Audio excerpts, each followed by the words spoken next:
Érase una vez un hombre que tenía la sesera de oro. Sí, señora, una sesera completamente de oro.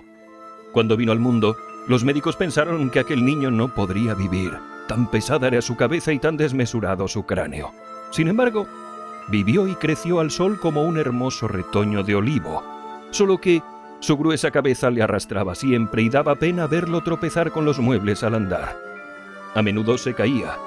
Un día rodó desde lo alto de una escalinata y vino a dar con la frente en un peldaño de mármol, donde su cráneo resonó como un lingote.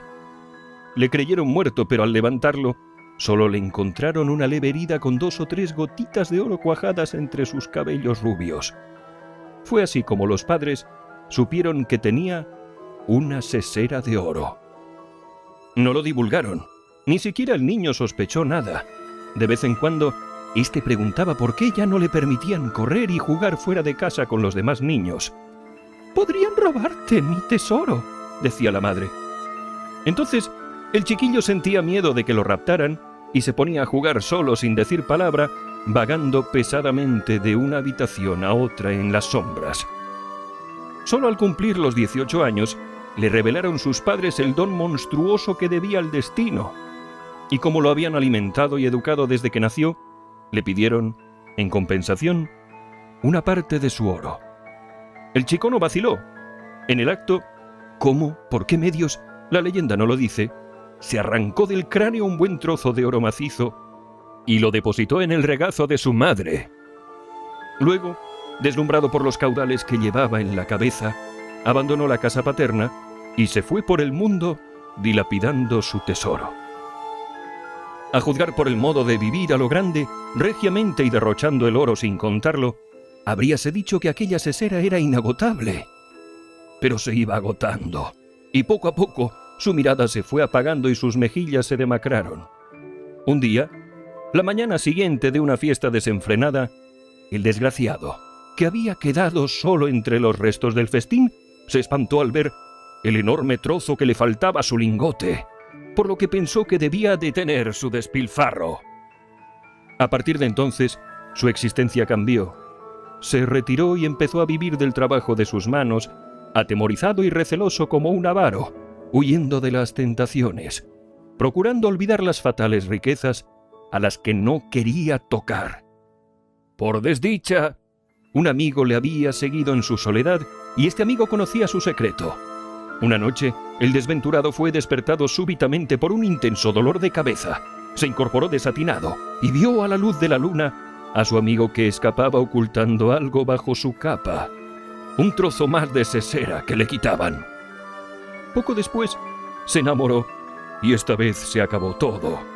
Amaba a una mujercita rubia que también lo amaba, pero que amaba más aún las plumas, los lazos, los pompones, los bordados y pasamanerías. Entre las manos de aquella gentil criatura, mitad pájaro, mitad muñeca, las monedas de oro se fundían sin sentir. Era caprichosa, más no poder, y él no sabía decir no. Por no contrariarla, llegó incluso a ocultarle el origen de su fortuna. «Así que somos muy ricos», decía ella. El pobre hombre respondía, «Oh, sí, muy ricos», y sonreía con amor al pajarito azul que inocentemente le iba devorando el cráneo.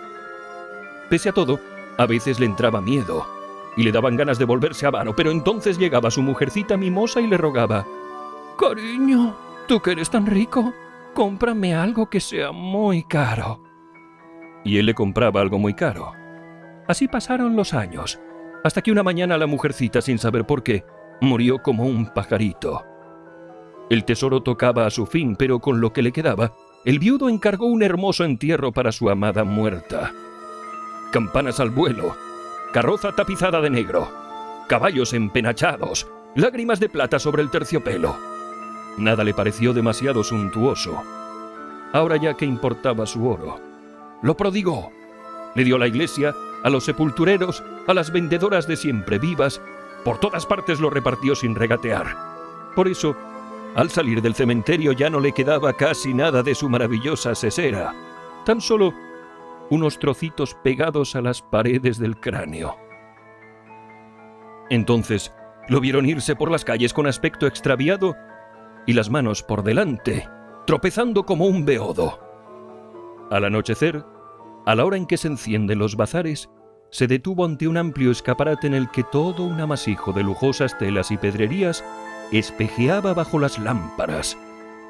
Y permaneció allí, un buen rato entre las sombras, contemplando un par de chinelas de raso azul con ribetes de plumas de cisne. «Sé de alguien a quien estos escarpines le darán una gran alegría», se decía sonriendo, y sin recordar que su esposa estaba muerta, entró para comprarlos. Desde el fondo de la trastienda, la tendera oyó un grito agudo.